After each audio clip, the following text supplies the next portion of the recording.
Good morning, I'm Jim Meiners from Cincinnati, Ohio. I'm Mara DuBois' grandfather.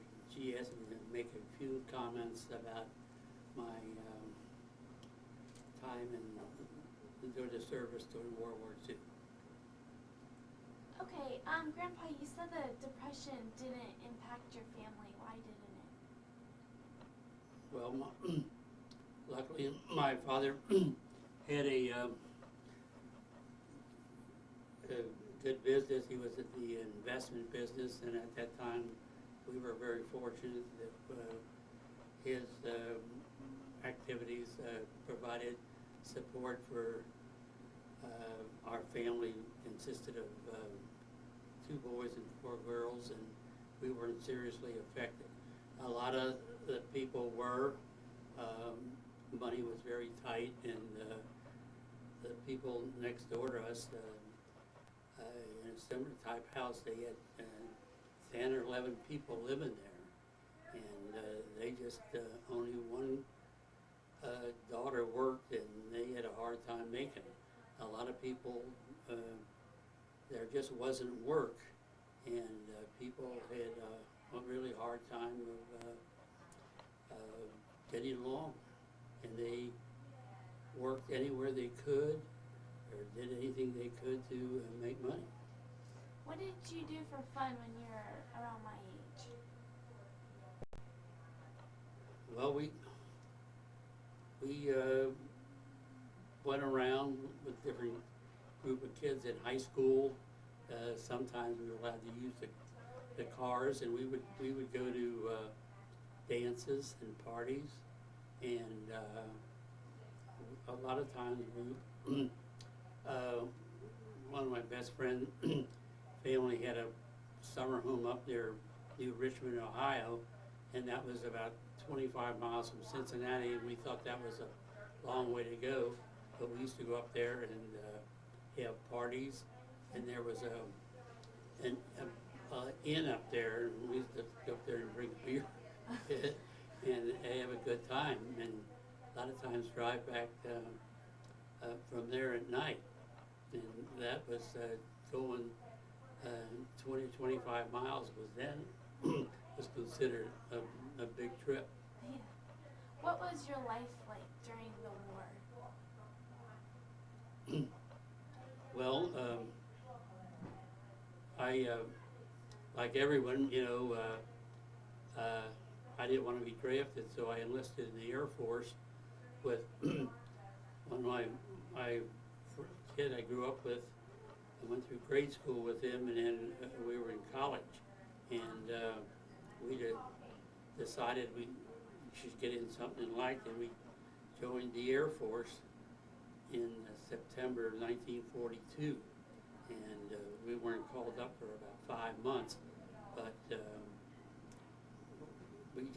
we had to go with the flow here, and whatever they wanted us to do, and luckily we got in the service, and I got moved about every 3 to 4 months. We didn't stay any place very long. Some places we would be relocation centers. We would be there 2 weeks. And there would be staging areas where they would reassign people to different tasks, to different outfits. And we would be there, and then we would move on. And it made the stay very interesting that you didn't have to be stuck in one place at one time. We always liked to get near big cities if we could, so you could go into towns and go to the movies or have go to shows or different things like that and have some fun and recreation. A lot of the places were in the South, and there were very small towns, 10 or 15,000 people, and there wasn't much facilities or many places to go or things to do. You were in the planes during the war. Can you tell me what you did in the planes and what your job was? Okay, I was, got in the Air Force and got assigned, I went to gunnery school, and that was a lot of fun. We trained, we shot skeet and trap. They used to put us in the back of a truck, and we would stand there and go around a track and shoot clay pigeons. And we flew in the back of AT-6 trainers and shot at moving targets for practice. And then after that, I was reassigned as a gunner on a B-17, and we were assigned to Rapid City, South Dakota, where we started our initial training to go overseas. And we were there, Rapid City, South Dakota, very desolate place out there. I mean, the city was down about 20,000 people at that time, and there was just a big airfield there, and that's where we did our training for about 3 or 4 months.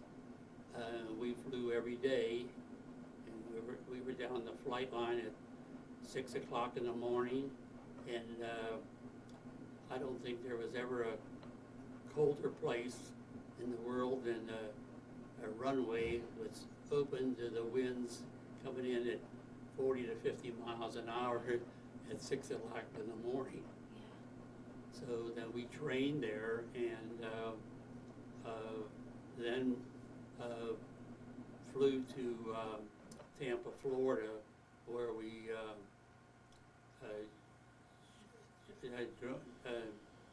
I was assigned to the 483rd Bomb Group down there, and we trained there for about 4 months, and we flew every day, Sunday included, and one of the things down there, the only day we didn't fly, if there was no open field in Florida. I don't know if you're familiar with Tampa in that area. There's a lot of water around there, and there's generally fog in the morning. But we would take off without seeing the end of the runway and fly anywhere from 4 to 8 hours, and we would train and do various maneuvers, flying in formation, or checking out the navigators that they would point us to the right place so we get there at the right time, and checking out all the equipment and everything like that. And we did that every day, and then we got sent overseas. Were you ever afraid your plane was going to get shot down? Well, I guess you always have that fear.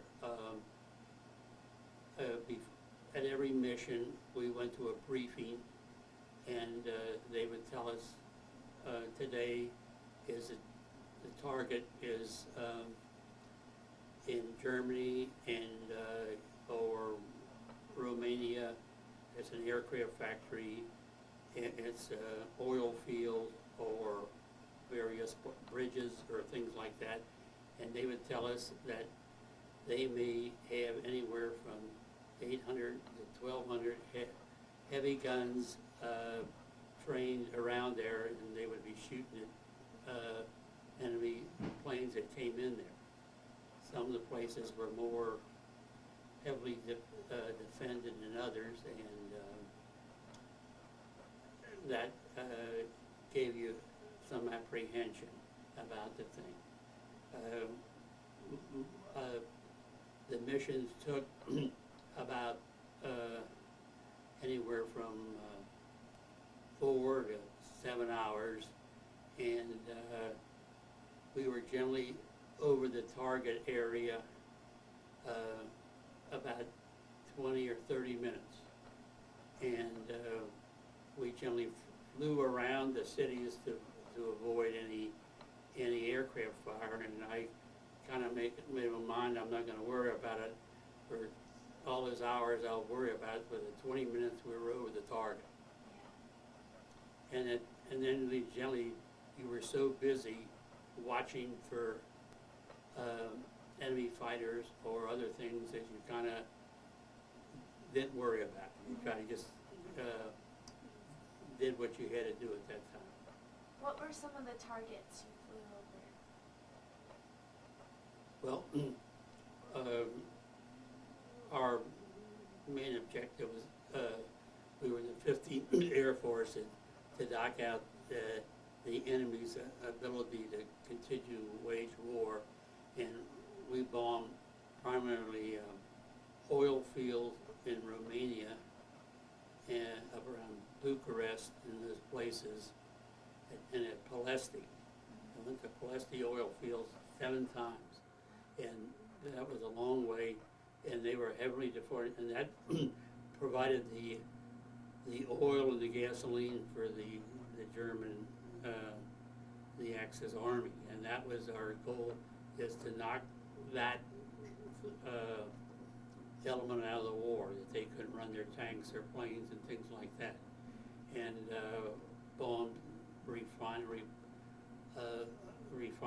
up in that area. We also,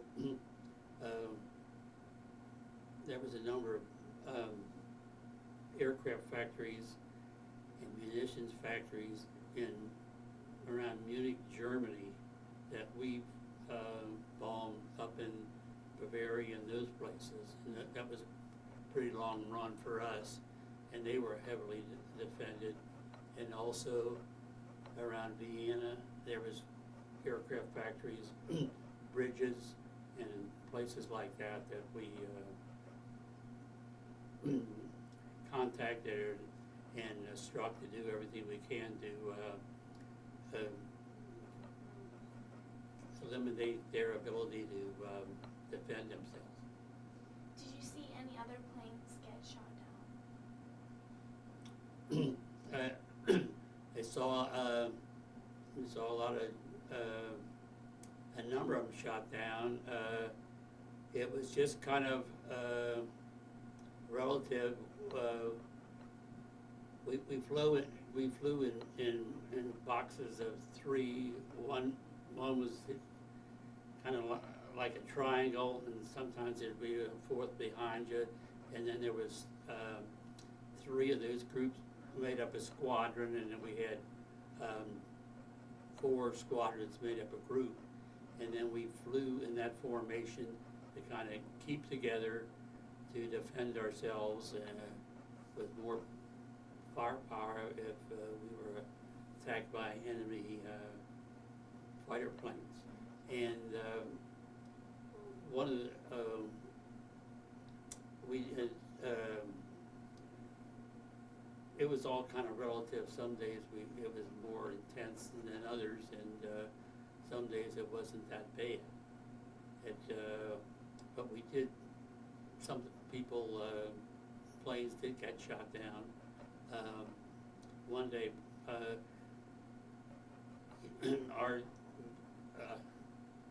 we had to go and just sit there, and all we did was just spin the turret around and just continuously watch to see what was going on, see if there was any enemy planes around or anything to report that. If you see anything, sometimes we'd see trucks moving or some lighter planes below, and we would report that, so that they wanted to know that intelligence. And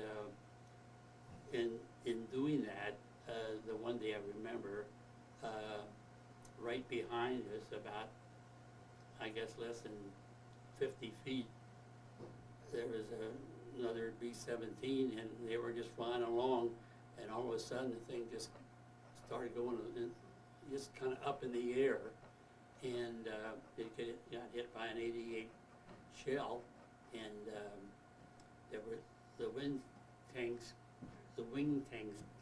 contained about 2,700 gallons of gasoline when you take off, and there's vapors in there, and if you get a shell through there and there's a spark, that'll cause an explosion. And the plane just kind of rocked up, and he just kind of floated up in the air and just kind of hung there, and all of a sudden he just turned over and spun and crashed down in about 9 seconds. And no one got out. We used to always watch to see if there was any parachutes out. They would count them, and then they would report back, and they would try to have people rescue those people that were had a parachute out if they could find them. And it was all that was other ones. You would see some mainly coming off the targets. They would some of the planes would get hit, and they would have trouble. And generally, if you know, if their wings got hurt or something like that, they would have to drop out and fall out, or get an engine shot out. We had 4 engines, and the planes could keep up in formation with 3 engines. But if you had less than that, they couldn't maintain their altitude, and they would start dropping back. And I remember we were coming back from Russia, and there was a plane. We were the last in the formation, and we kind of passed them up, and they were the lowest, about 2,000 feet. And the pilot radioed and said, "Can you help us stay with us? We got wounded on board."